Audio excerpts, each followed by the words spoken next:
Les vœux, vous le savez, c'est un exercice assez rituel. Hein. On se demande bien à quoi ça sert. Mais enfin, ça ne sert à rien, mais ça fait plaisir. Et c'est une manière de se manifester les uns pour les autres de l'intérêt. Et en ce sens, les vœux, c'est très précieux, c'est un rite très utile, parce que c'est un rite humain. Et ce dont nous avons le plus besoin dans cette société, à cet instant de son histoire, c'est de sentiments humains, profondément humains, dans ce que l'humain a de plus consistant, c'est-à-dire la conscience qui le rattache à lui-même, aux autres êtres humains et à la nature tout entière, c'est-à-dire aux animaux, aux végétaux, à l'air qu'on respire, à l'eau qu'on boit, aux aliments que l'on consomme.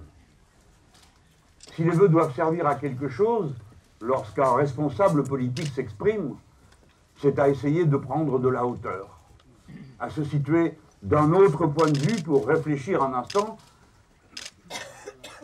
et essayer soi-même de s'améliorer. Je sais que je suis filmé et que donc, en ce moment même, on me voit loin d'ici.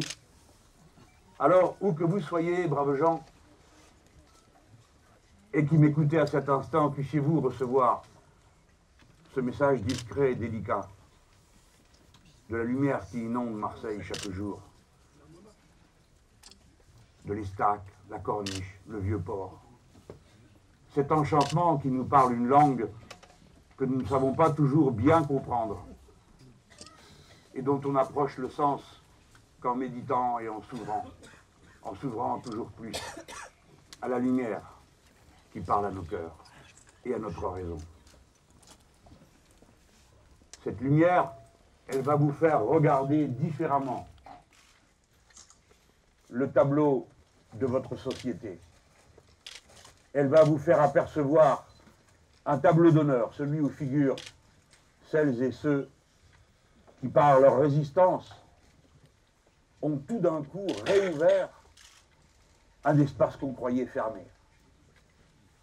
Je pense à l'insoumise Céline Boussier, lanceuse d'alerte, qui a obtenu la première victoire judiciaire contre ceux qui accablent les lanceurs d'alerte par des procès pour tenter de les écraser de peur, d'angoisse, de privation de toutes sortes, les poussent à perdre leur métier comme ce fut le cas.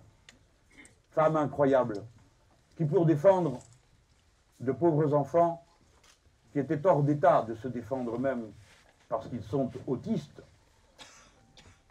a lancé l'alerte, est tout perdu. Et pendant toutes ces années, a continué son combat, et quand je l'ai rencontré, je ne sais pas comment j'ai pu oser cette question un peu impudente, je lui ai dit, et alors? Et vous comprenez ce que je voulais sous-entendre, elle m'a répondu, je ne regrette rien. Voici la première sur le tableau d'honneur que vous pouvez apercevoir si vous pensez que certains gestes qui semblent inutiles, certaines résistances qui semblent condamnées d'avance, au fond, sont les seuls qui vaillent et qui nous rétablissent dans notre humanité, comme ce fut le cas à propos de ces enfants. C'est ensuite l'insoumis eurodéputé Younous Omarjee, qui le premier a mis les pieds dans le plat d'une question qui figurait au détour d'une page dans d'obscures considérations sur la pêche. Cet homme a déposé un amendement, on lui a dit « tu n'as aucune chance d'y arriver parce que ça n'intéresse strictement personne, les poissons ». Et à force d'obstination, en s'appuyant sur l'énergie des associations qui s'étaient intéressées au sujet, Younous, et les autres camarades bien sûr qui s'en sont mêlés, a obtenu que son amendement interdise la pêche électrique. Alors, la pêche électrique, quel est le problème? Eh bien, vous le comprenez bien sûr, c'est un problème écologique. Là où l'on passe de tels filets dérivants électriques, tout disparaît, tout est mort, tout est tué, sans aucune considération, pour rien. Et il faut que ce soit rentable, vous comprenez? Une fois de plus, la rentabilité est le prétexte à toutes les inhumanités. Mais voyez-vous, parmi toutes les raisons qui conduisaient à vouloir soutenir Younous, il y a un petit détail au hasard de la lecture des rapports. 90% des poissons pêchés de cette façon ont la colonne vertébrale brisée.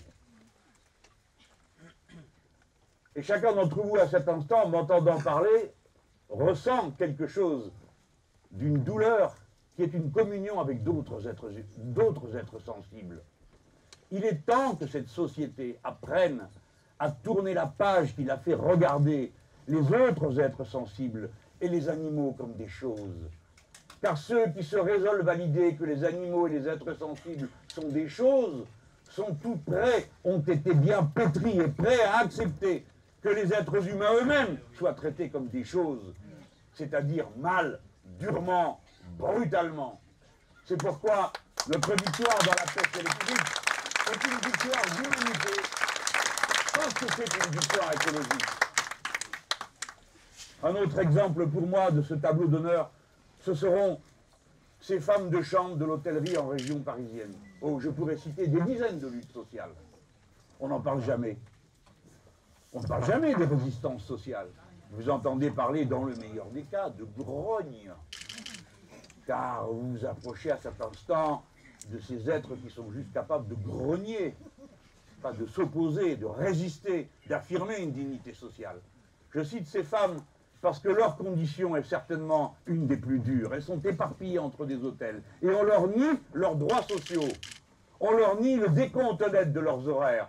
On leur nie le fait d'avoir des résultats en relation avec le fait qu'elles travaillent dur et parfois qu'elles travaillent depuis longtemps dans ces conditions dures et qu'on leur demande d'aller d'un endroit à l'autre, sans compter le temps de transport comme un temps de travail, comme si elles allaient d'un endroit à l'autre pour leur plaisir et pour faire du tourisme.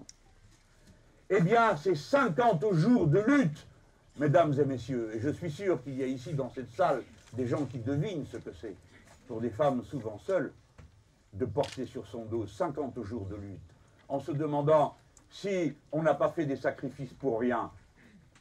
Et chaque matin, on recommence la lutte. Et chaque jour, en se demandant si on ne va pas le payer cher ensuite d'une privation d'emploi, et peut-être même de figurer sur je ne sais quelle liste noire, qui fait que les résistants et les résistantes sont souvent montrés du doigt pour un bon moment. À cet instant, je crois qu'elles incarnent quelque chose de cette inflexible volonté d'insoumission par laquelle commence toute humanité. Nous ne sommes pas des choses. Les salariés ne sont pas des appendices du capital. Ce sont des personnes, ce sont des gens qui, par leur amour du métier, le soin qu'ils apportent à la tâche, rendent la vie des autres meilleure. Et il ne faut jamais l'oublier. Voilà pourquoi ces femmes marchent en tête de mon tableau d'honneur. Et puis, puisque j'y suis, et après vous avoir cité ces exemples, prenons ceux qui ont été dans l'actualité le plus récemment. Réfléchissez à l'immensité de la victoire que représente l'abandon du projet Notre-Dame-des-Landes.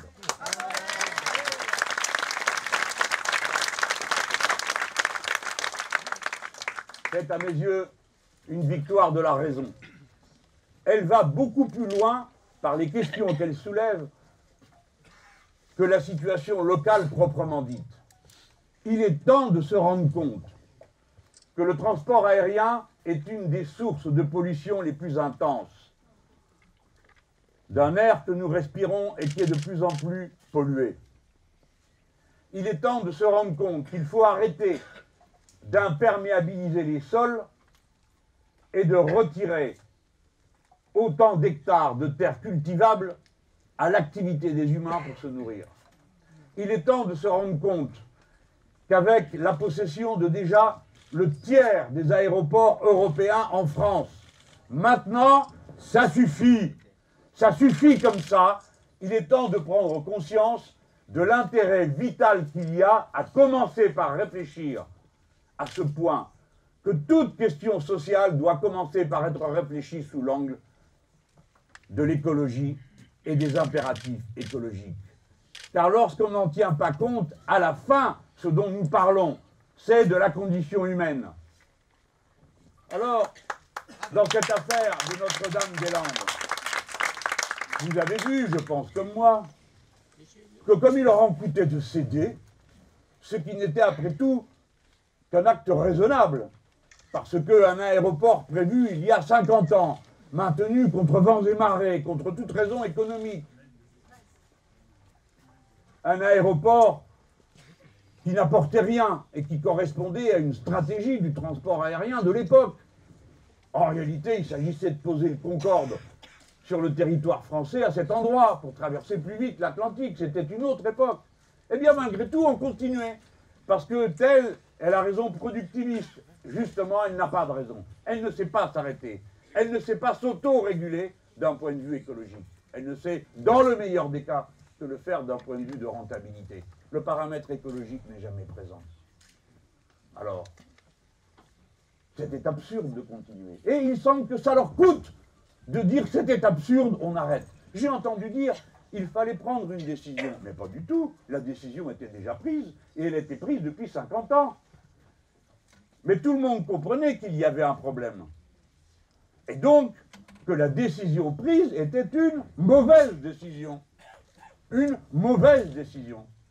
Et par conséquent, quand une mauvaise décision est prise et qu'une autre est prise ensuite qui est bonne, eh bien on dit merci à ceux qui ont permis d'empêcher que la mauvaise décision s'applique. Non. Il faut donc dire merci à tous ceux qui se sont opposés à la construction de l'aéroport Notre-Dame-des-Landes. Pas leur montrer des troncs jaunes et leur faire la grimace et les menacer de toutes les manières possibles. Qui s'y est opposé? Des femmes et des hommes partout dans le pays et dans cette salle. Il y en a beaucoup, et je vois ici Sophie Camargue, que je cite parce que c'est ma suppléante. Bon, vous êtes nombreuses et nombreux ici à avoir marché. Alors, à vous, les Français doivent dire merci. Et ensuite, il faut dire merci aux élus locaux. Je pense à la conseillère générale qui a été tant d'années sur ce front, Françoise Vercher, qui est une insoumise, alors je la cite avec d'autant plus de plaisir. Les élus, les associations, et puis les zadistes. Parce que s'ils n'avaient pas occupé le terrain dans les conditions qui les rendaient indélogeables, eh bien ils auraient construit leur aéroport. Alors, comme nous les avons félicités d'avoir pris cette décision, apparemment ils n'en revenaient pas, mais c'est qu'ils ne nous connaissent pas. Nous travaillons pour l'intérêt général, et quand nous remportons une victoire, eh ben, nous en félicitons. Et puis nous félicitons ceux grâce auxquels c'est arrivé. Je ne sais pas pourquoi, ils étaient tout maladroits. Et le voilà qui se lève, après que Mathilde Panot ait dit que c'était une grande victoire et qu'on était très contents. Voilà le Premier ministre qui se lève et qui dit « Oh, elle n'a pas fait ça pour vous faire plaisir, et d'ailleurs, vous allez voir ce que vous allez voir, les zadistes, on va les sortir. » Mais c'est pas le sujet. Quel est l'intérêt d'aller prendre d'assaut des bois dans lesquels se trouvent des gens, mais où il n'y aura pas d'aéroport? Qui dérange-t-il, je vous prie? Mais qui dérange-t-il? Personne. Voilà la vérité. Par conséquent, je mets en garde. N'allez pas vous offrir une revanche d'orgueil et de rien d'autre en imaginant je ne sais quel assaut au milieu des bois. Parce que, mesdames et messieurs, je vous demande de réfléchir à ce que c'est, parce que sinon, vous pourriez perdre de vue ce qui pourrait se produire. Ça va, hein? On a déjà eu Rémi Fraisse. C'est un de trop. Alors pas deux, pas trois, pas de bataille rangée.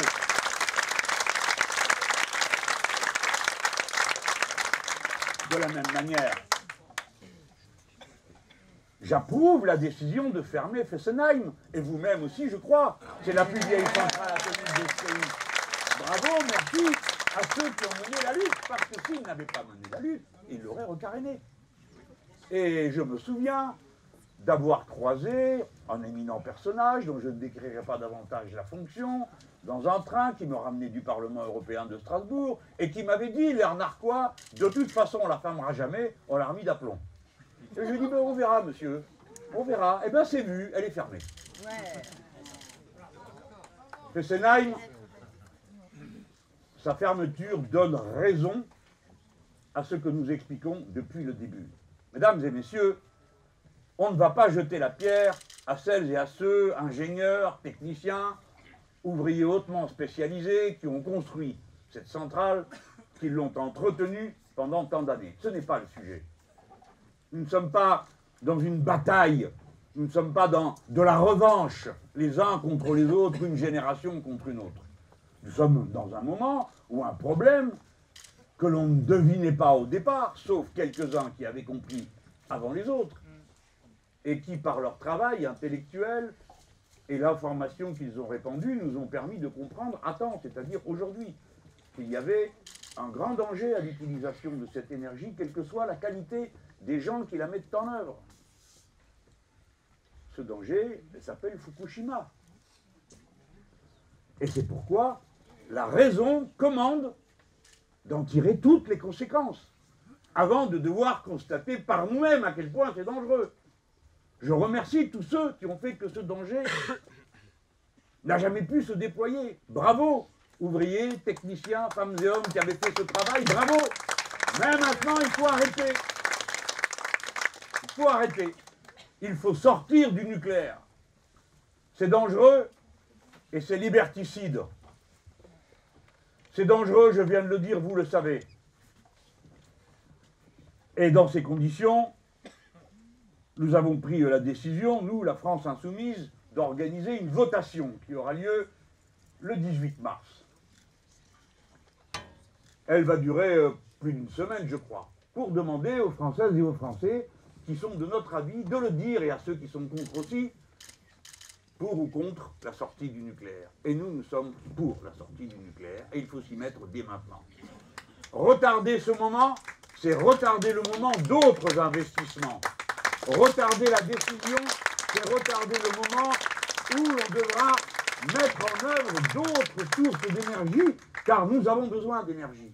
Vous savez que c'est une chose incroyable. Notre pays qui, sur l'Hexagone, c'est-à-dire sur le vieux continent, je laisse de côté à cet instant les territoires français d'outre-mer, qui a 1000 km de côte, n'a pas une éolienne posée en mer. Alors que c'est de loin le moyen le plus facile de tirer de l'énergie. De la même manière, les hydroliennes qui avaient été coulées dans la Manche et celles qui avaient été commencées sont abandonnées. Alors même que la mer contient 75 fois l'énergie dont nous avons besoin sur Terre. Il est donc faux de dire qu'on ne peut faire autrement et que renoncer au nucléaire, ce serait, je ne sais quoi, la bougie et les cavernes. Non, la bougie et les cavernes, c'est si ça tourne mal avec le nucléaire. Voilà la vérité.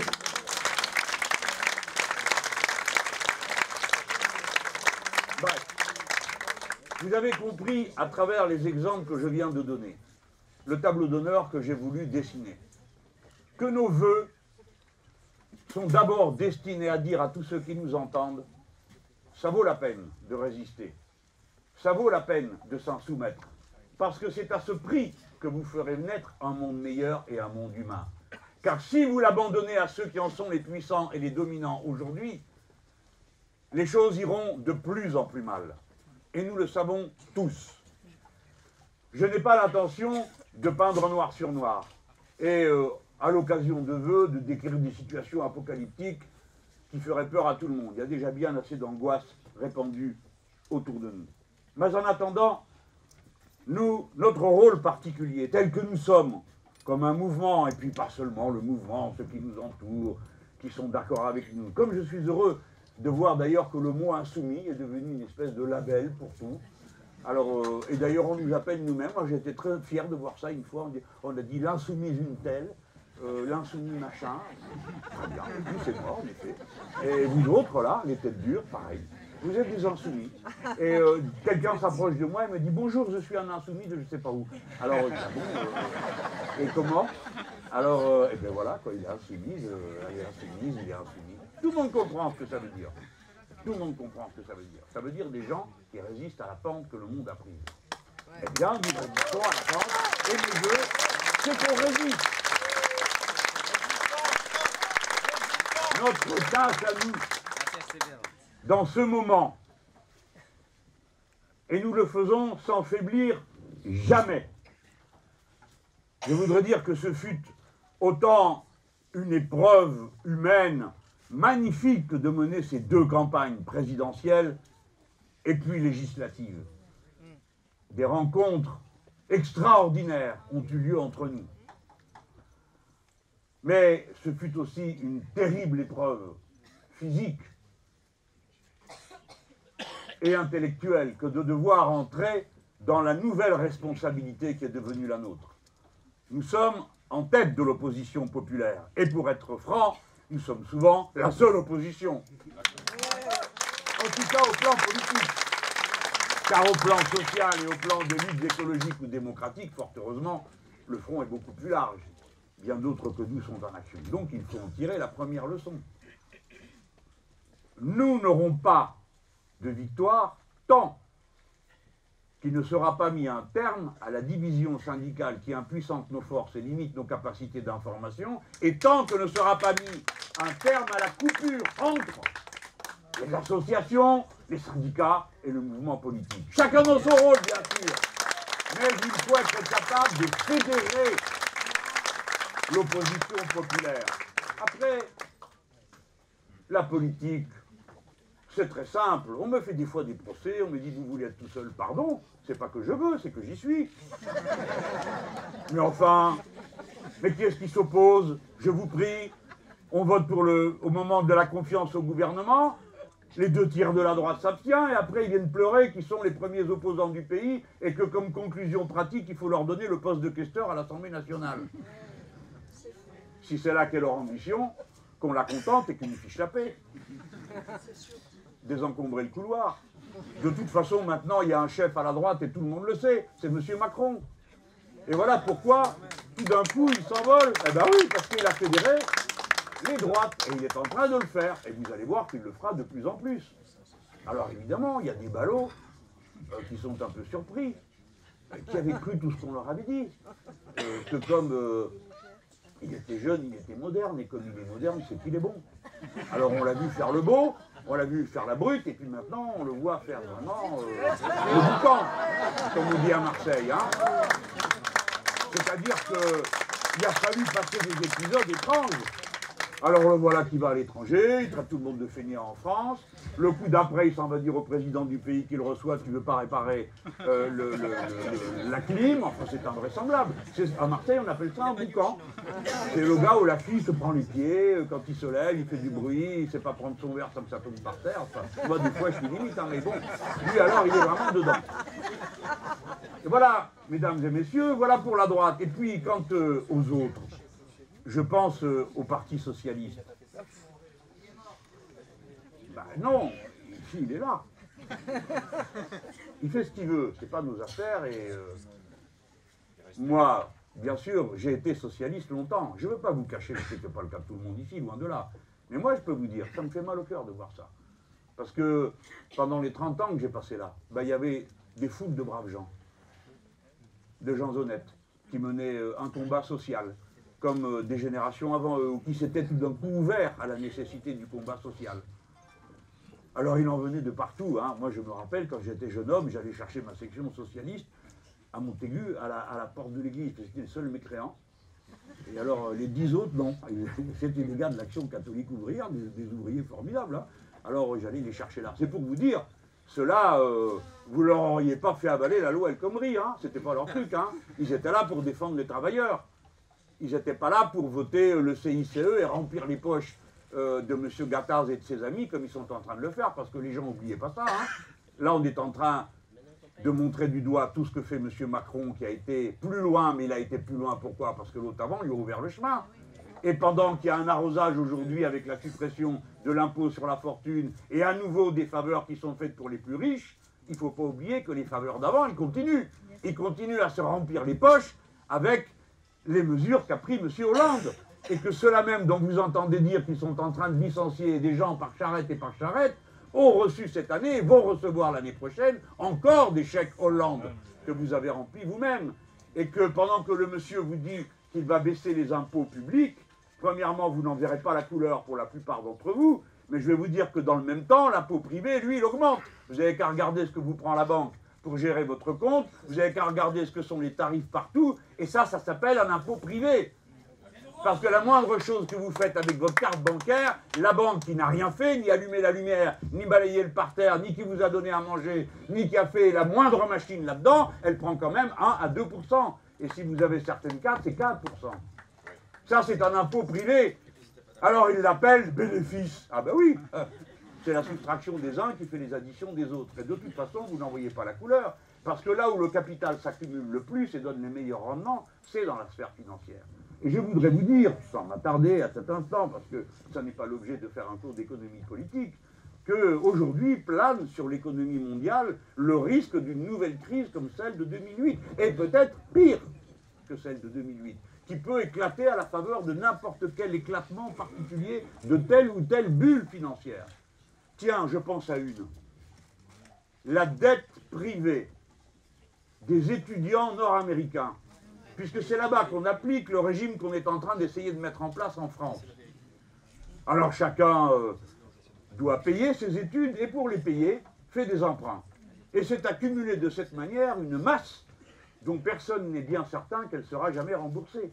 Et voici des jeunes gens qui commencent leur vie active aux alentours des 25 ans et qui commencent leur vie avec une dette. De celle-là, on ne parle jamais. On vous rebat les oreilles de la dette publique en oubliant de dire à quel point, s'il n'y avait pas eu le public, il n'y aurait pas ce niveau d'éducation, ce niveau de formation qu'il y a dans notre pays. Bon, dans ces conditions, une fois que je vous ai dit que cela menace, vous voyez que eux n'ont rien changé à leurs mauvaises habitudes. Vous vous souvenez de 2008, ils avaient juré que plus jamais. Ils avaient d'ailleurs fait une liste de paradis fiscaux qui, à la faveur de circonstances tout à fait étranges, en moins d'un mois, avaient été apurés. Et M. Sarkozy avait dit, le marché qui a toujours raison, c'est fini.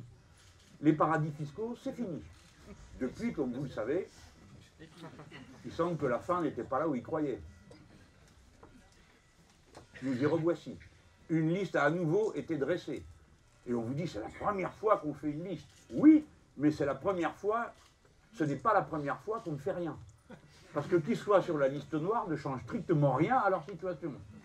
Il n'y a pas une mesure d'interdiction de commercer avec les paradis fiscaux. Pas une seule. Par conséquent, quel est le sens d'une telle décision? Rien. Zéro. Eh bien, cet exemple vous permet de mieux toucher du doigt l'impuissance qui est la caractéristique de ce système. Et quand vous vous opposez aux conséquences de son impuissance à être autre chose qu'une machine à fabriquer du cash pour les plus puissants, quand vous touchez du doigt l'impuissance du président des riches de faire autre chose que la politique pour les riches, et que vous imaginez que vous allez pouvoir vous rébeller, ou que vous allez pouvoir être entendu par un raisonnement ou par une action positive pour essayer de sortir par le haut, comme nous l'avons fait avec le programme L'Avenir en commun. Et c'est à ce moment-là que vous réalisez que ceux qu'on appelle tous les jours les libéraux ont une caractéristique. Avec les libéraux, il y a moins de liberté. La politique productiviste, par exemple, ferme le futur. Si vous accumulez des milliers de tonnes de déchets nucléaires, eh bien, dans n'importe quel scénario du futur, vous vous retrouvez avec les contraintes que ces déchets vont vous mettre sur les bras. Et ce sont des situations irréversibles. Quand 15 000 scientifiques, comme ils l'ont fait l'année dernière, nous alertent en nous disant il est peut-être déjà trop tard, dites-vous bien une chose, c'est que des centaines de futurs sont dorénavant impossibles du fait des ravages irréversibles qui ont été commis. Et c'est contre le caractère irréversible de ces fermetures du futur que nous agissons. Et par conséquent, c'est une manière de nous battre pour la liberté d'inventer des futurs conformes à l'intérêt général humain. J'ai pris cet exemple philosophique très ample, qui peut paraître un peu abstrait, mais je pourrais entrer dans des caractéristiques plus précises si je le voulais, et je veux le faire au moins pour un cas. Il a été voté pendant le mois de novembre, si je me souviens, une loi qui réforme les conditions d'accès à l'université. Un instant de réflexion, je vous prie. Quel est l'argument pour lequel cette loi est votée? On nous dit, eh bien écoutez, c'est parce que le tirage au sort pour entrer à l'université, c'est insupportable. Bien sûr que c'est insupportable. Mais dites voir, comment sommes-nous rendus à une situation pareille? Qui nous y a amenés? Est-ce qu'il n'y a pas une chose? Quelle est la chose la plus facile, sinon, de savoir combien il y aura de jeunes, vu qu'on sait combien il y en a tous les ans? Par conséquent, on sait combien il y en aura à 18 ans. Et on sait que cette population va s'étendre. Ils ont donc sciemment et délibérément, au nom de politiques de coupe dans les dépenses publiques, bloqué l'accès à l'université en n'étendant pas le nombre de places. Il y a deux manières de faire. Ou bien on adapte le nombre de places au nombre de jeunes qui viennent, ou bien on fait l'inverse. Ils ont choisi de faire l'inverse. Et en choisissant de faire l'inverse, ils ont un projet de long terme. C'est de marchandiser le savoir, comme dans d'autres pays. Or, vous ne pouvez pas vous passer, dans la société moderne, d'études de plus en plus approfondies pour être dans votre branche particulière parmi les meilleurs.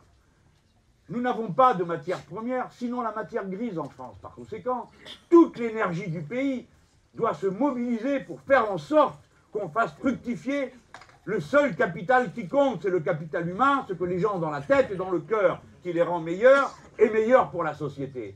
C'est donc un objectif essentiel que de permettre l'accès du grand nombre à l'université. Et pour le reste, on va leur faire une leçon et leur dire, vous savez, qui c'est qui va à l'université? Ce sont des êtres bizarres, ce sont des jeunes. Et voyez-vous, un jeune, eh bien, c'est d'abord un très jeune, et puis ensuite c'est un ado, ce qui n'est pas confortable pour les parents, et ensuite il arrive à la fac. Alors il arrive qu'elle ou lui ait plus ou moins erré, manifesté un appétit particulier ou pas, pour les études. Et puis, eh bien, il choisit, parce qu'il devient un adulte. Et c'est son droit le plus strict de pouvoir choisir. Car choisir ses études, c'est choisir sa vie, celle qu'on veut se faire demain. C'est une liberté fondamentale. Elle n'a pas à être assujettie à des considérations qui n'ont rien à voir avec le sujet. Parce que le jeune qui choisit, il est motivé pour faire ses affaires. Ça ne veut pas dire qu'il sait le faire, ça ne veut pas dire forcément qu'il va réussir, mais qu'il aura l'opportunité de le faire. Enfant de tous les milieux sociaux, l'accès au savoir ne doit pas être réservé seulement à ceux qui ont la combine pour s'inscrire dans la fac de leur choix ou qui ont l'argent pour pouvoir mener ses études. Ça doit être ouvert à tout le monde. C'est un devoir et un impératif national, républicain et humaniste. Par conséquent, il est intolérable qu'alors même que la loi n'est pas finie d'être votée, on l'applique déjà. La loi est passée à l'Assemblée, elle va arriver au Sénat en février. Ce n'est pas moi qui ai choisi ces institutions. C'est eux qui les défendent, alors qu'ils les respectent eux au moins. Tant que la loi n'est pas votée, elle n'a pas à s'appliquer. Voilà le message que nous portons. Et je dis aux jeunes, allez maintenant, c'est votre affaire, parce qu'il s'agit de votre avenir. Alors c'est à vous d'entrer en action, parce que votre action, elle a un sens. Elle s'adresse aux élus, au Sénat et à l'Assemblée nationale, où la loi va revenir, pour leur dire, ne faites pas ça, ne nous privez pas de notre liberté la plus importante, celle de choisir notre propre vie. Je fais le vœu que la jeunesse de ce pays s'empare de ce problème et le règle à sa façon, par ses moyens.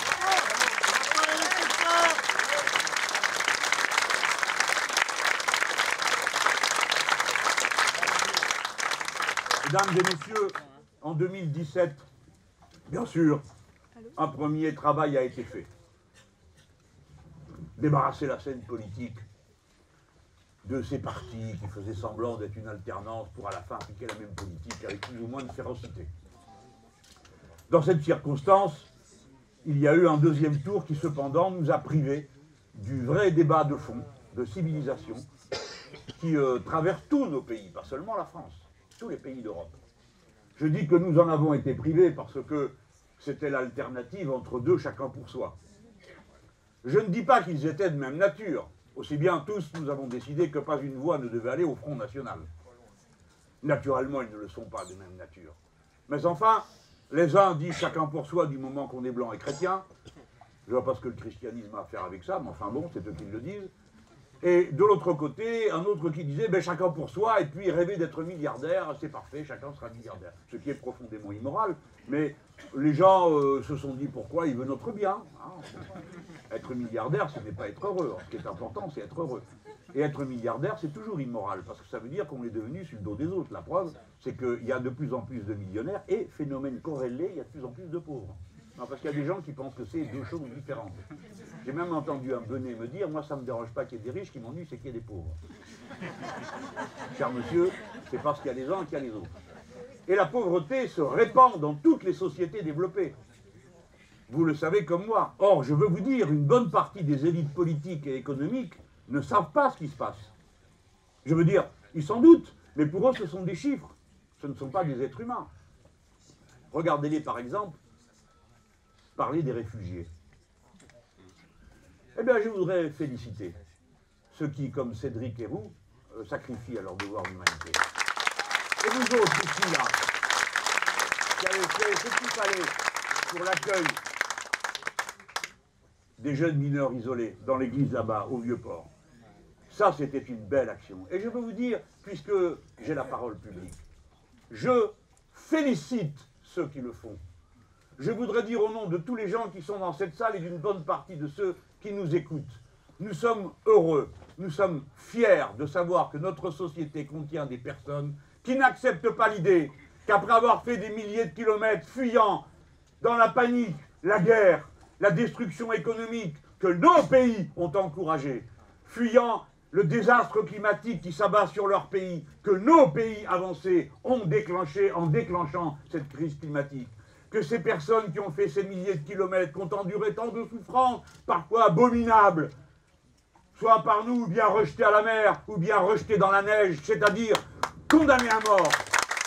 Nous sommes fiers qu'il y ait des gens qui résistent et qui les aident. Le président de la République a tort de parler comme il l'a fait aux associations qui sont à Calais.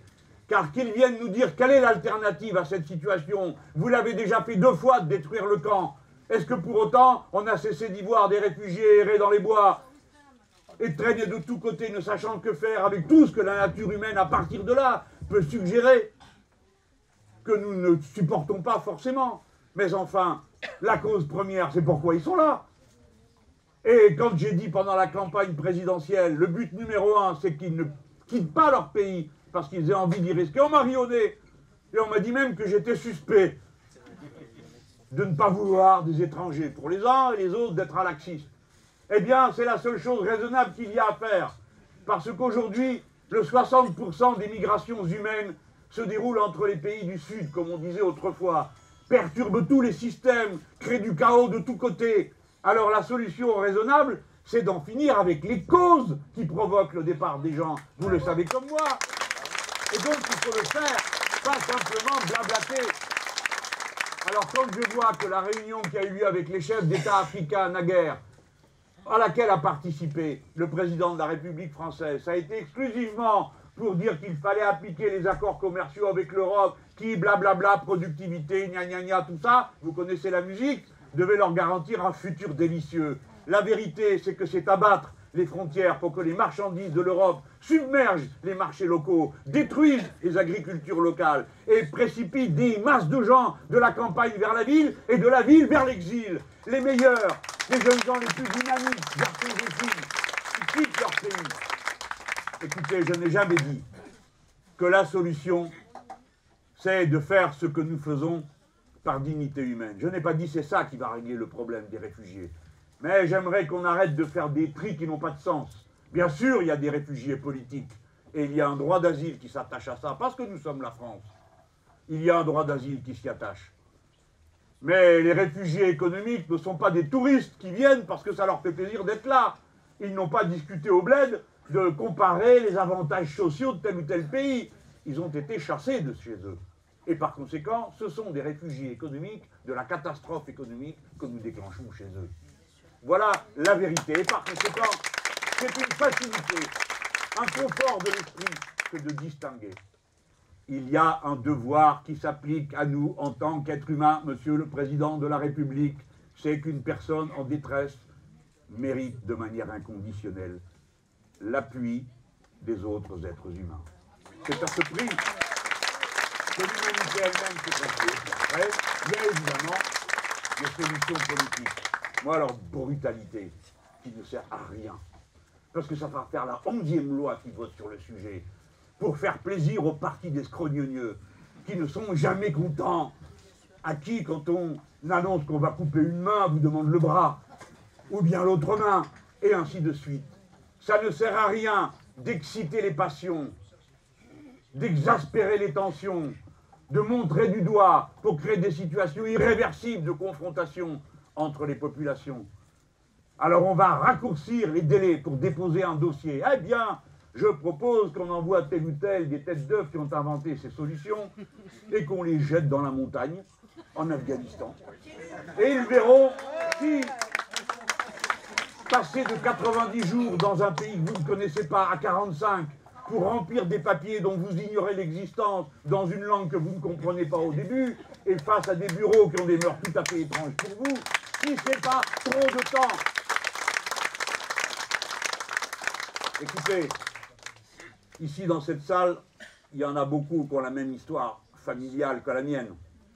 Les miens étaient des pauvres, sortis d'Andalousie. Pauvres de chez pauvres, de très pauvres, et qui sont allés vers l'Algérie parce qu'on leur avait dit que là-bas il y avait du travail. Et ils y sont allés et ils sont restés pauvres.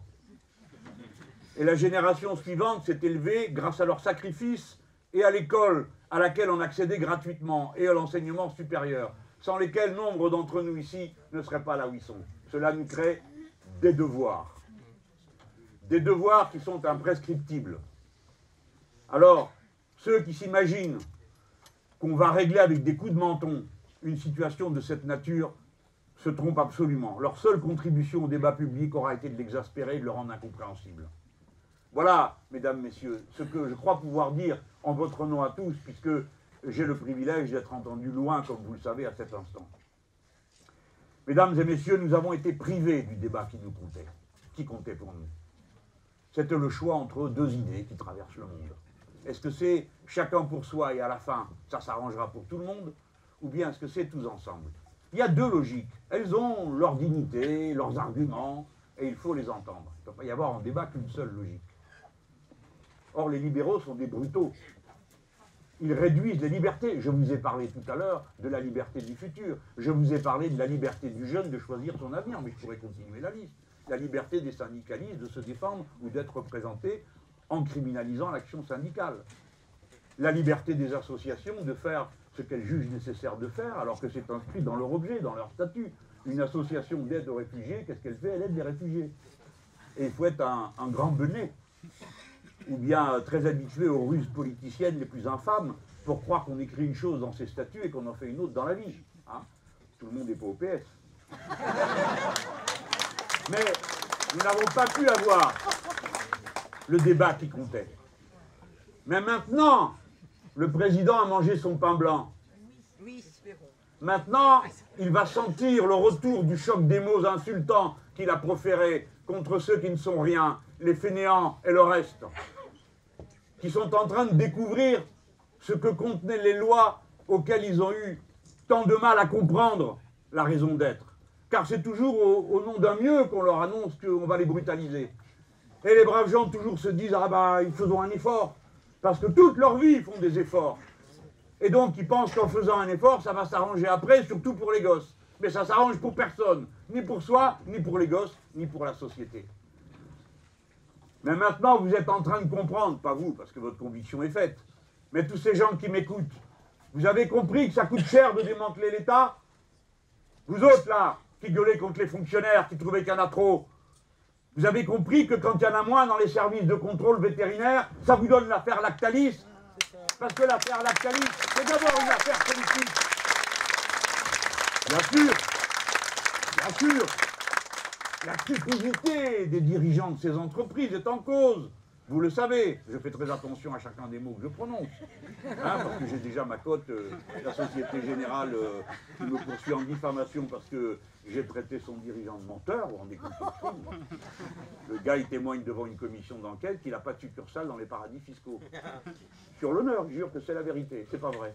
Je le traite de menteur, ce qui est la langue ordinaire. Quelqu'un qui dit un truc qui n'est pas vrai et qui le sait, c'est un menteur. Ouf, c'est pour moi le procès. Et ainsi de suite, vous savez que c'est comme ça. Bon. Que j'aille pas me perdre dans ce que je suis en train de vous dire. Vous avez lu, Lactalis, c'est une question politique. Vous voyez, monsieur le maire, c'est un homme, il a pas être engagé, il a ses engagements, c'est pas les nôtres, il a ses convictions. Mais je suis sûr qu'il est glacé d'horreur, cet homme, quand il voit le résultat de la politique de Lactalis. Mais comment s'appelait le ministre qui a supprimé plusieurs centaines de postes de contrôleurs? Lui, c'était lui, mais dans un gouvernement précédent. J'espère qu'il va y réfléchir. Alors c'est vrai, dans ce pays, il y a ceux qui pensent que tout va s'arranger par la libre combinaison des intérêts particuliers, et ceux qui pensent comme nous que c'est par la solidarité qu'on règle les problèmes, et avec l'État. La France insoumise défend l'État, les collectivités. les services publics. Nous sommes prêts tout le temps à rénover l'État pour qu'il soit plus ouvert, plus actif, plus efficace. Nous y sommes prêts. Et les fonctionnaires, les premiers, qui l'ont démontré 100 fois. Mais nous ne voulons plus entendre parler de ces politiques qui détruisent l'État au nom de je ne sais quelle improbable métaphysique, de la main invisible du marché qui, passant par votre portefeuille et au nom de la flexibilité, à la fin réglerait tout, car elle ne règle rien, sinon les désastres qu'elle organise. Plus que jamais, à l'heure de la crise écologique, nous devons en déduire dans tous les compartiments que l'intérêt général humain n'est pas la somme des intérêts particuliers, que la somme des intérêts particuliers, c'est la somme des dégâts particuliers que chacun est prêt à produire autour de lui. Nous sommes pour l'État, sa défense, les collectivités locales, le service public, nous l'assumons haut et fièrement. Non, les fonctionnaires ne sont pas des fainéants. Non, il n'y en a pas trop. Oui, nous avons besoin de davantage de services publics et pour cela, nous préférons payer un impôt public plutôt que des impôts privés à une société qui sont censées remplacer l'État et ne le font jamais.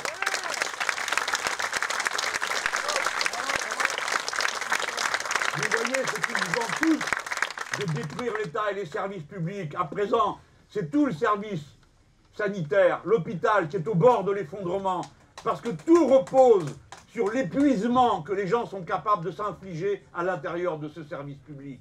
Et alors on entre dans cette spirale mortelle qu'ils savent organiser, avec toute la perversité qui est la leur. Évidemment, ça manque de monde. Alors ceux qui sont là sont crevés à la tâche. Et comme ils sont crevés à la tâche, ils tombent plus malades qu'ils ne devraient l'être normalement. Et comme ils sont plus malades, ceux qui restent ont encore plus de travail. Et à leur tour, tombent malades ou se détruisent dans le travail. Par le burn-out, parce qu'on appelle ça comme ça.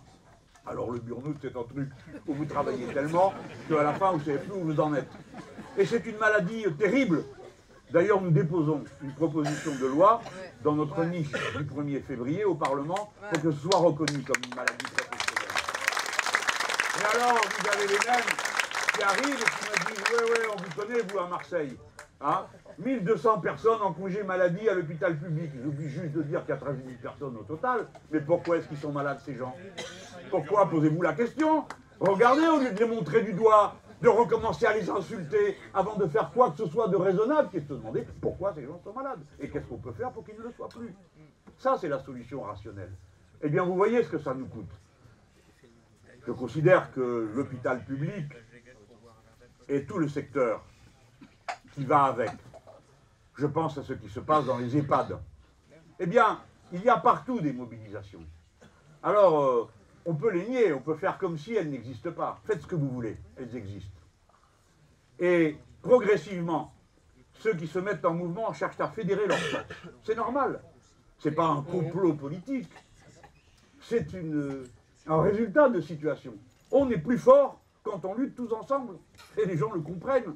Parce que ce n'est pas une théorie abstraite qu'ils défendent. C'est leur vie quotidienne. C'est le sens de leur métier. Il faut aussi que les puissants arrivent à entendre ça. Les gens aiment leur métier souvent, le plus souvent, et quelle que soit la tâche que vous faites. Tout le monde aime ce qu'il fait et le faire bien. En tout cas, le faire bien. Et quand on met les gens dans des situations pareilles, on sait d'avance qu'ils ne pourront pas le faire bien. Et eux, les premiers qui sont malades de ça, c'est ceux qui le font et qui savent qu'ils n'y arriveront pas. Parce que la tâche est trop rude, parce qu'on n'est pas assez nombreux, parce que c'est folie de continuer comme ça. Voilà, ça coûte de détruire l'État. Et regardez là, je finirai dans mes exemples là-dessus. Les surveillants de prison, quel est le problème? Ah ben, eux, ils vous ont dit, le problème, c'est les détenus violents. Soit. Mais alors, comment se fait-il qu'alors que vous mettez de plus en plus de gens en prison, qu'il y a des gens de plus en plus violents qui y sont envoyés, pour certains, vous diminuez le nombre de gens qui sont là pour les surveiller. Si vous augmentez le nombre de gens que vous emprisonnez et le nombre de gens violents que vous y mettez, et que vous réduisez en même temps le nombre de gens qui sont là pour les surveiller et les réhabiliter, car pour nous, républicains, la peine de privation de liberté, c'est la peine de privation de liberté. C'est pas la peine de privation de liberté, plus d'humiliation, plus de mauvais traitements, plus de 3 ou 4 dans une cellule qui est trop petite jusqu'à ce que les gens deviennent enragés et fous, parce que cette manière de traiter les gens n'est pas acceptable non plus. Alors évidemment, toutes les conditions ont été réunies pour qu'on aille à des incidents et à des choses de plus en plus violentes. Alors, je n'ai pas de mal à dire qu'à cette heure, je me sens totalement solidaire des surveillants qui protestent. Et je trouve absurde, ridicule, provocatrice les ordres qui ont été donnés aux forces de police et au CRS de tabasser les surveillants. L'usage de la force républicaine doit être modéré, proportionné et en relation avec la situation. Ça ne peut pas être une violence aveugle qui considère que tout est bon pour rétablir ce que l'on a décidé de rétablir. Surtout face à d'autres fonctionnaires qui ont une mission de service public assez particulière, vous en conviendrez. Ce sont des ordres absurdes. Je pense qu'il faut qu'au ministère de l'Intérieur, on rompe définitivement avec les méthodes des Valls et des Cazeneuve, qui sont des méthodes d'agression de tous les milieux qu'on est censé encadrer. Vous vous rappelez des manifestations de la loi El Khomri. Dois-je rappeler que sur le site de Bure, il y a encore eu des blessés extrêmement graves parmi les manifestants. Ça coûte de détruire l'État. Bref. Nous serons présents, nous la France insoumise. Et nombre d'entre vous participent à cela. Sur les 3 fronts qui se présentent devant nous.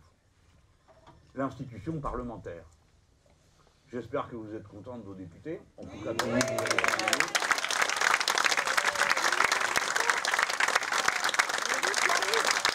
vous êtes quoi faire un ou deux gouvernements maintenant avec ça? Bon.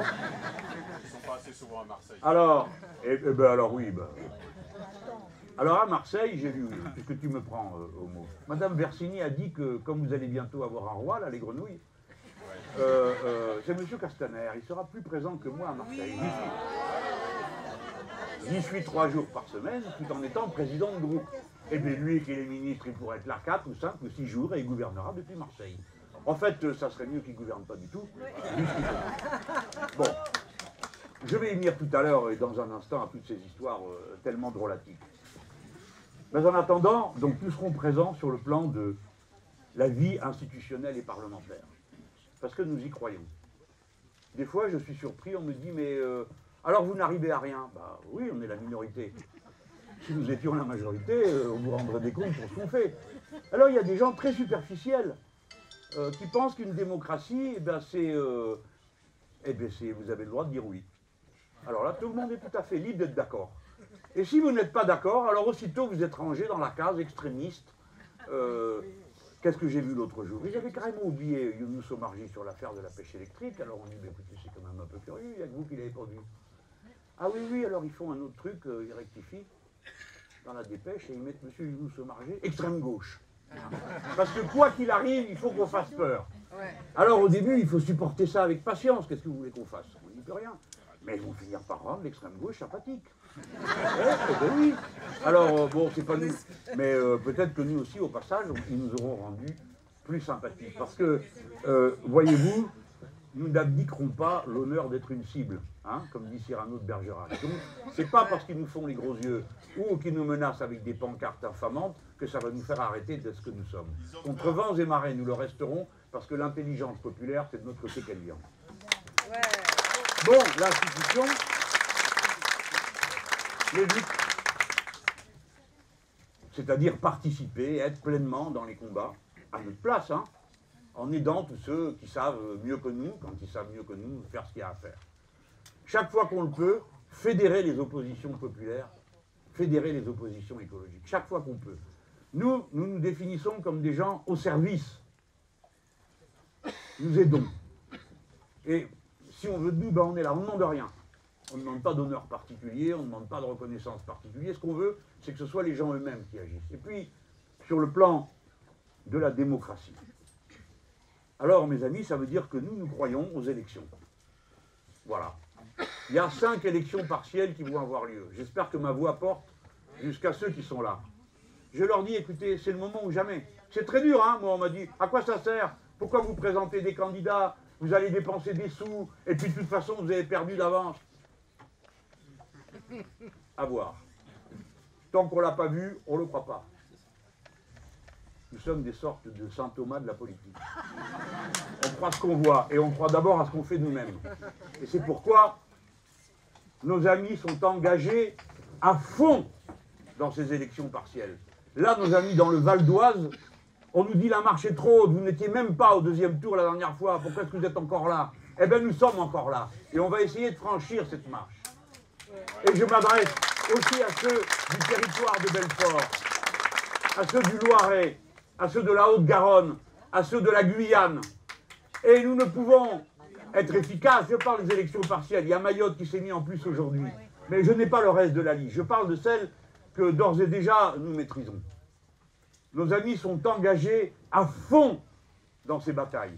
C'est par dizaines qu'arrivent des départements aux alentours des gens qui vont faire du porte-à-porte avec ses camarades, avec ses amis, avec ces femmes courageuses qui dans les deux cas sont nos candidates et dont le plus grand titre est leur métier. L'une est institutrice, l'autre est restauratrice dans un restaurant bio. Eh bien, et dans chaque cas, l'homme qui est le partenaire est lui aussi ou instituteur ou directeur d'association, bref, des gens du commun, des gens qui, le reste du temps, pensent beaucoup aux autres dans leur activité professionnelle et qui sont nos candidats. Je ne vais pas vous faire le tour des 5 circonscriptions. Mais nous allons nous battre, nous allons convaincre, nous allons voir les gens. Je sais que c'est difficile. Et comme ça nous crève le cœur des fois de voir que les premiers qui sont frappés par ces politiques sont les derniers à venir nous aider.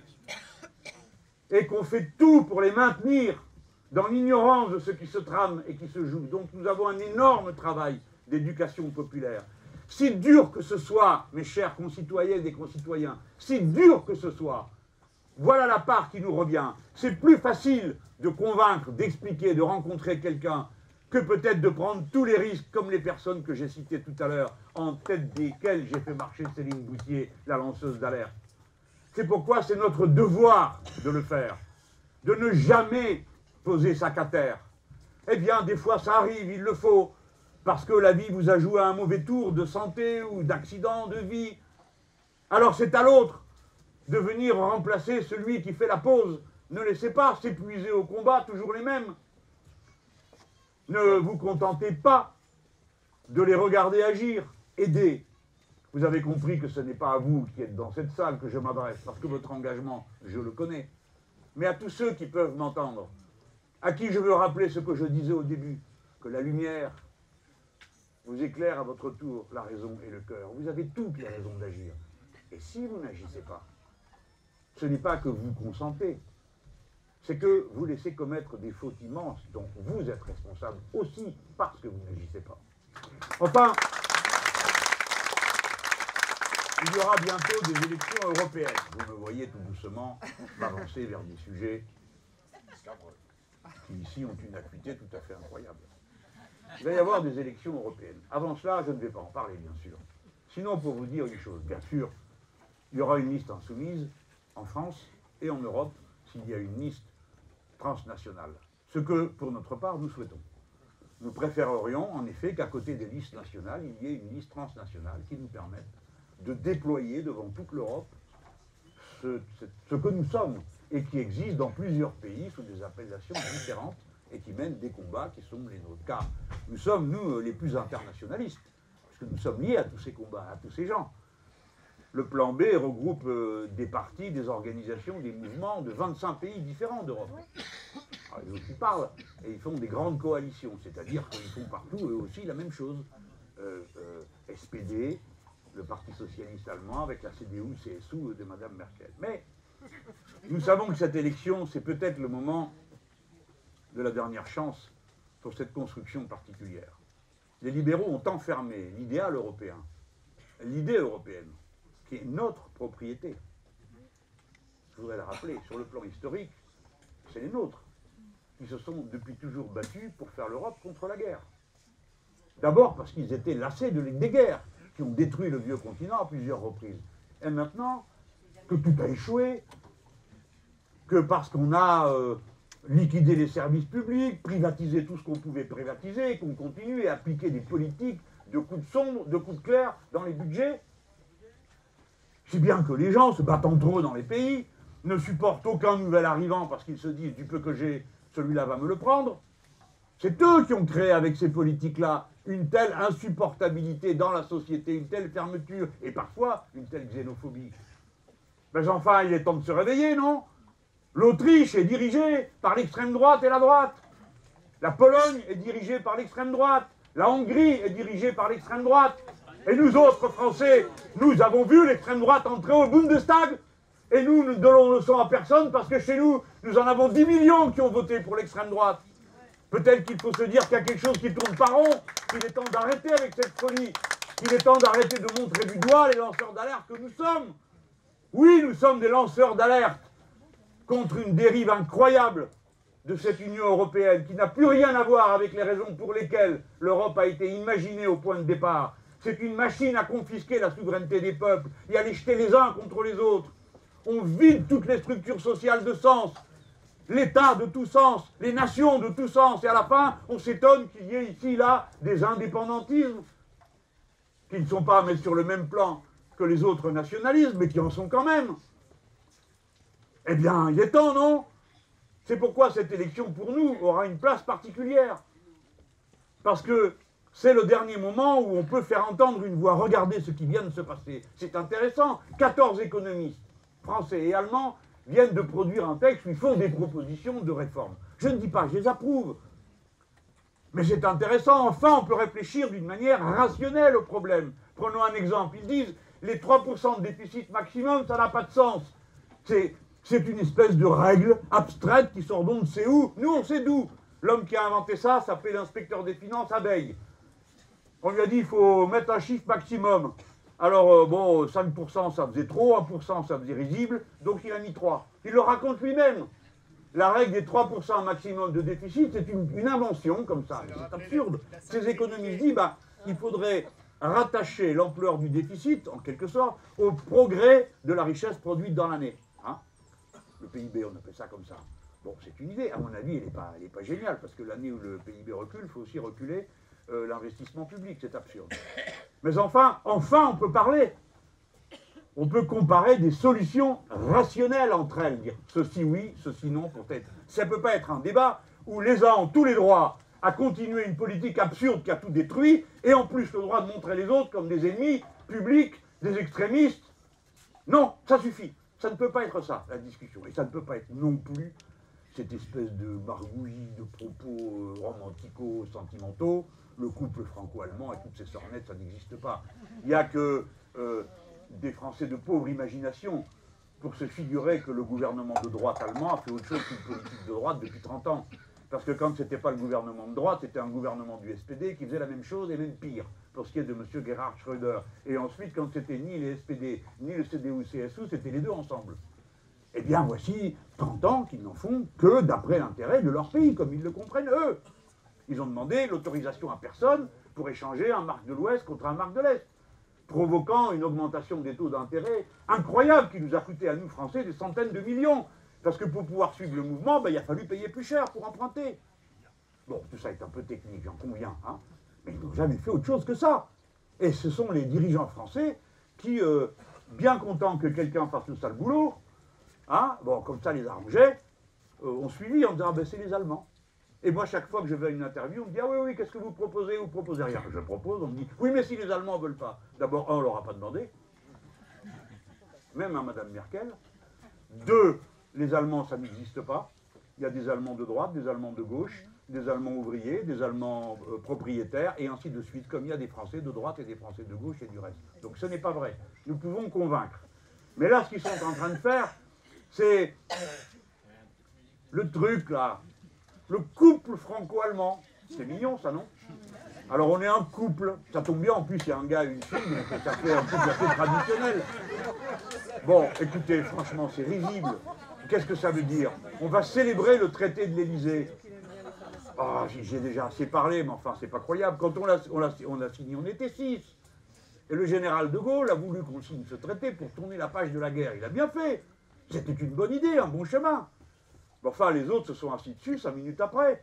Le même Allemand qui avait signé avec nous est couru à son Bundestag et il a fait voter que, contrairement à ce que voulait de Gaulle, eh ben, il n'était pas question de se mettre à distance les États-Unis d'Amérique et les Russes en même temps, il était question de rester dans l'OTAN et le reste. Et c'est ça qui nous sert aujourd'hui, le couple franco-allemand. C'est l'Europe de la défense. Ah oui, très bien, contre qui? Parce que vous voulez vous défendre contre qui en accumulant des armes? Et voici notre président de la République qui se frappe le front et qui dit, eh bien maintenant, il a dit ça aujourd'hui, nous allons faire un effort exceptionnel.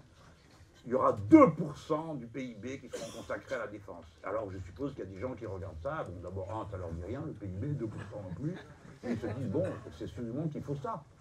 C'est sûrement qu'il le faut. Et puis il est bien ce jeune homme, il a eu cette idée, il a eu zéro idée. Comme dans les cas précédents, tout ce qu'il vous a fait, la réforme du Code du travail, la réforme des structures administratives de l'État, les régions concentrées, tout ça, tout, absolument tout, c'est la feuille de route écrite par la Commission européenne et personne d'autre, il n'a rien inventé. Quant aux 2%, pour la défense, c'est l'OTAN qui l'a décidé. Et c'est M. Trump qui est venu le lui dire en Europe en disant maintenant, ah ben je prononce à la française.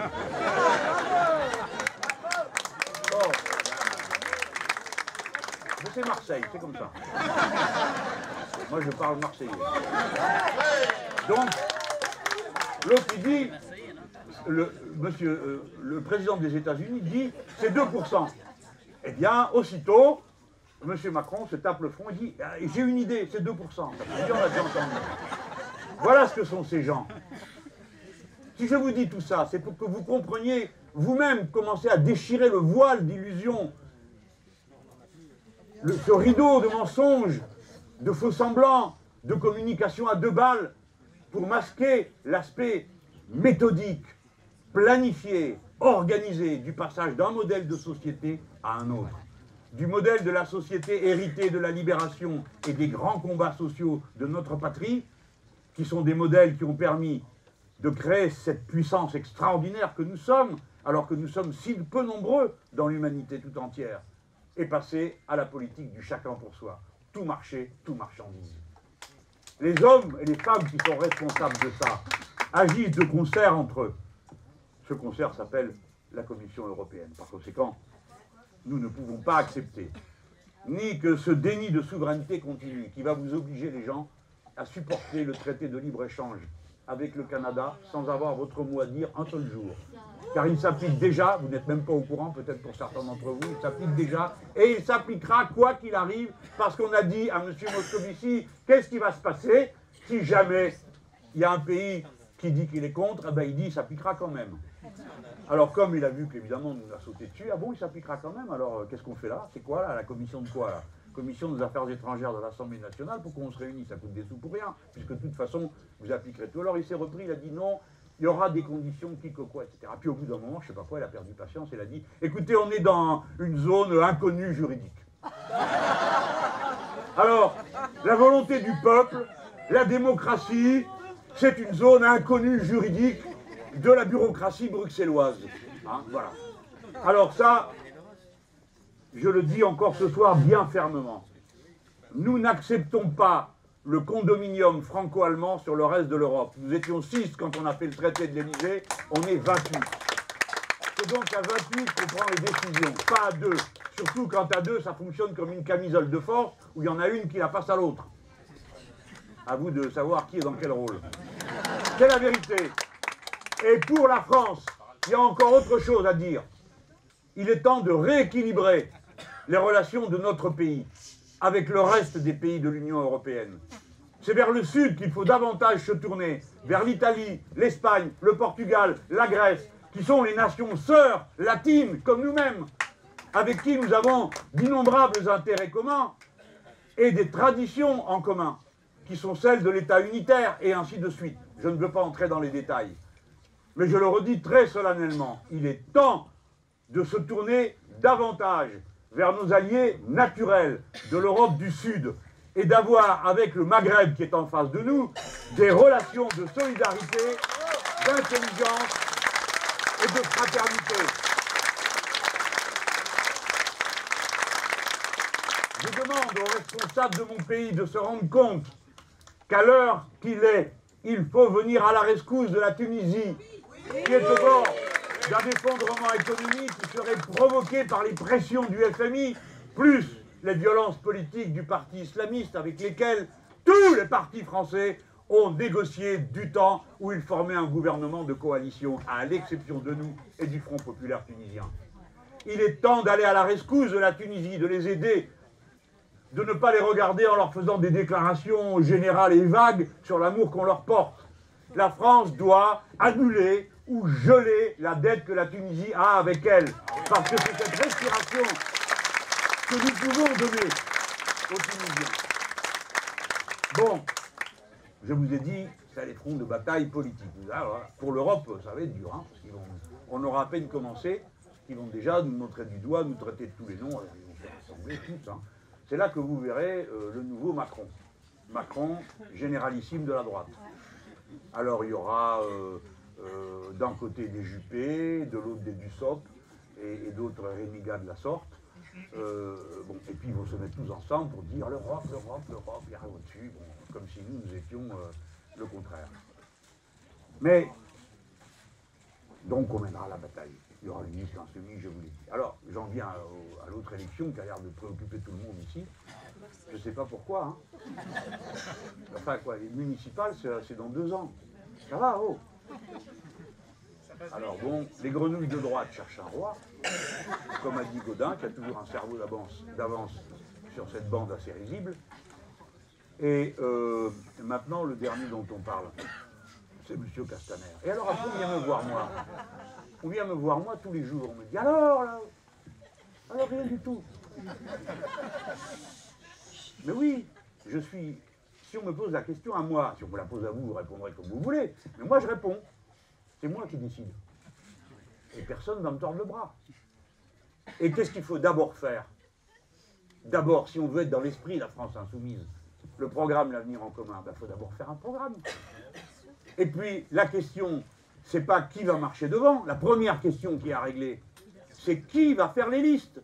C'est-à-dire qu'il faut que Marseille engendre les listes dont elle a besoin. Et d'abord dans les quartiers populaires et dans tous les quartiers, il faut que par le mécanisme naturel de l'intérêt qu'on porte à la chose publique, des femmes, des hommes nouveaux, entièrement nouveaux, se présentent pour porter les projets. Donc nous, on commence par ça. Et on est en train de le faire. Peut-être que vous ne l'avez pas vu, ou vous ne l'avez pas vous, hein. Vous êtes trop malin. Mais les autres qui regardent ça de loin, ils sont là à me regarder le pouls et la mine pour savoir ce que je compte faire. Mais ce n'est pas le sujet, j'ai déjà commencé. La France insoumise se déploie dans tous les quartiers de Marseille. Pourquoi le fait-elle? Eh bien, pour convaincre qu'elle est utile, qu'elle sert à quelque chose, alors que nous sommes très différents les uns des autres. Hein? Nous avons des pensées, des trajectoires. Et bien sûr, à Marseille, il y aura des listes insoumises, dans tous les quartiers, dans tous les arrondissements. Mais c'est par ça qu'on commence. Enfin, c'est par ça qu'on commence. Eh bien, c'est ce travail qu'on est en train de faire. Et vous, vous avez le droit, vous avez le devoir, mes amis les plus proches et les plus actifs, d'aller gagner vos galons. Ce que vous êtes en train de faire en ce moment. Parce que les braves gens se disent, mais c'est tous les mêmes. Et imaginez-vous qu'on arrive avec quoi? À nouveau un papier avec une tête dessus, en disant, allez, c'est machin. Non, c'est pas notre méthode, c'est pas notre façon de faire. Notre façon de faire, c'est l'auto-organisation. C'est la création d'un mouvement profond qui vient de Marseille même. Des gens simples, des gens du commun, qui comprennent que c'est une situation inouïe, qu'il y a une benne à ordures quand on est dans le nord, et des petites poubelles de toutes les couleurs quand on est dans le sud. Que c'est pas possible de continuer à avoir ici ou là des écoles qui sont dans tel état. Bref, des gens qui vivent dans la vie de tous les jours, pas des gens qui vivent dans la stratosphère ou dans le passé. Et c'est pourquoi nous ne serons agressifs avec personne. Non, on ne sera pas agressif, on n'a pas de compte à régler avec tel ou tel.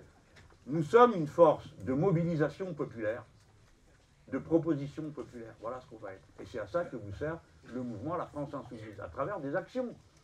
Des actions que vous menez ici, là, venant de tous les quartiers. Et il faut vous balader un peu, hein. Parce que figurez-vous que moi je me balade, hein, parce qu'il y en a qui me font la leçon, ils connaissent peut-être moins bien Marseille que moi, dans certains coins. Hein, parce qu'ils n'y vont pas, tout simplement. Ils restent dans leur coin. Et puis voilà. Alors, t'as été au MUSEM? Non.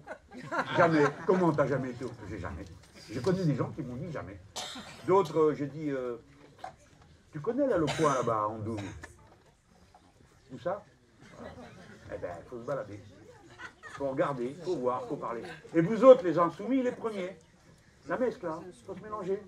Aller à un endroit, à l'autre, parler avec l'un, avec l'autre, regarder les coins, voir comment ça se présente. Heureusement que les gens qui sont au nord, ils ne savent pas ce qui se passe au sud, hein, parce qu'ils seraient drôlement fâchés. Justement, vous devriez les emmener. Pour qu'ils voient qu'il y a une différence de traitement qui n'est pas acceptable. Mais Tout ça, nous allons le faire positivement, pas avec des méthodes politiciennes.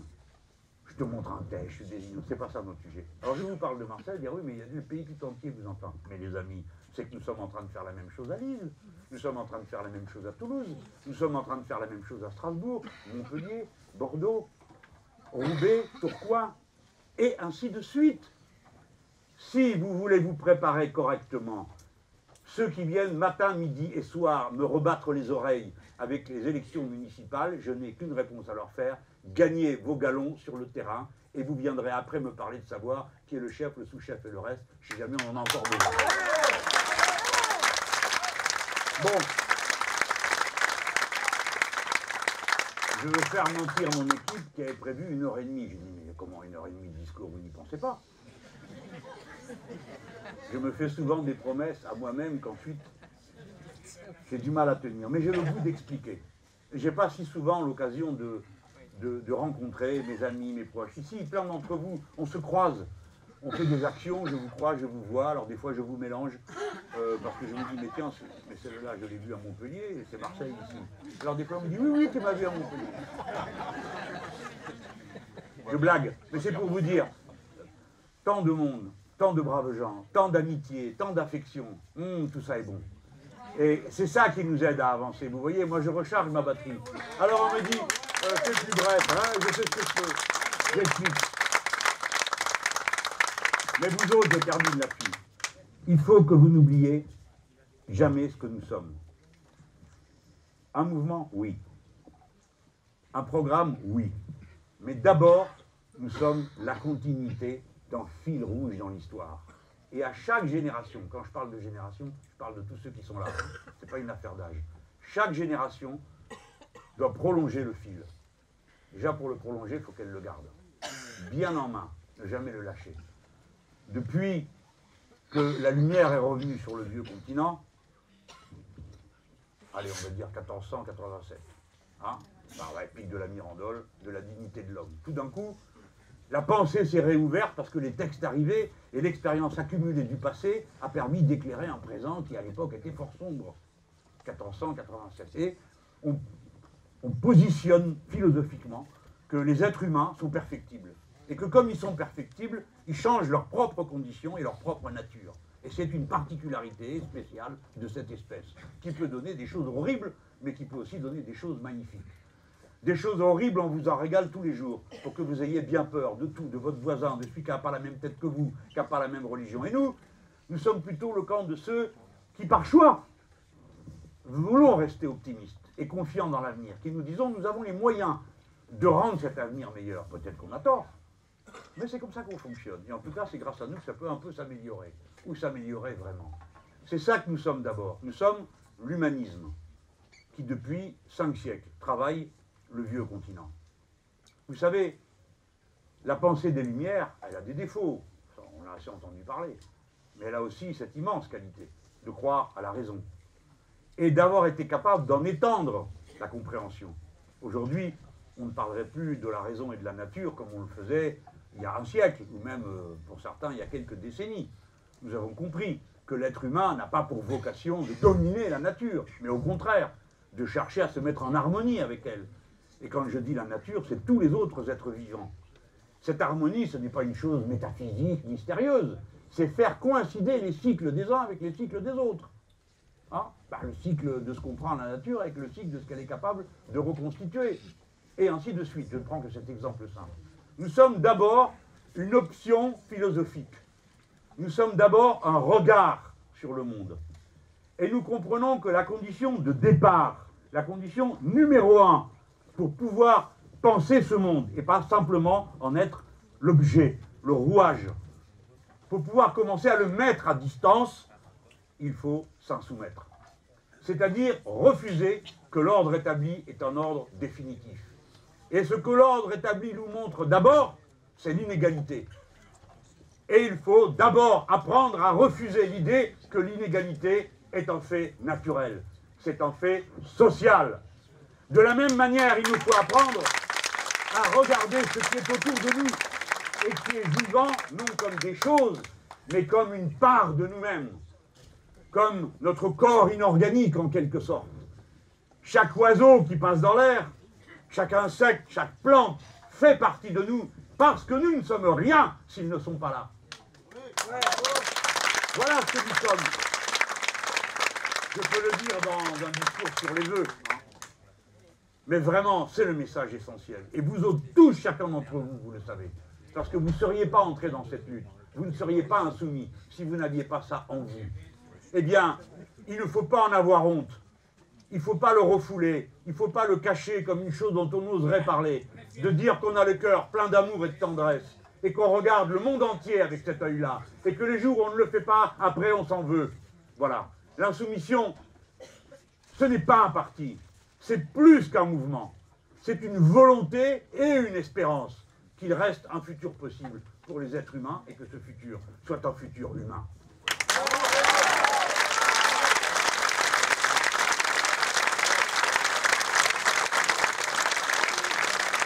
Ben voilà. Je suis content alors maintenant.